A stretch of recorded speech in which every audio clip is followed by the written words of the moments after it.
اللہ تعالیٰ ظالم کو چند روز دنیا میں مہلت دیتا رہتا ہے، لیکن جب پکڑتا ہے تو پھر نہیں چھوڑتا۔ سکون دینے والا جب اللہ ہو تو ہر غم بے اثر ہے۔ حضرت علی نے فرمایا، فرش والے تمہارا کچھ نہیں بگاڑ سکتے اگر اللہ سے تمہارا تعلق مضبوط ہو۔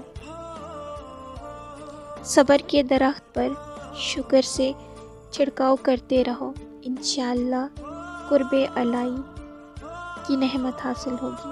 خدا جب کسی بدبخت کو دکھ دینا چاہے تو وہ بدقسمت ناشکری کا راستہ اختیار کر لیتا ہے۔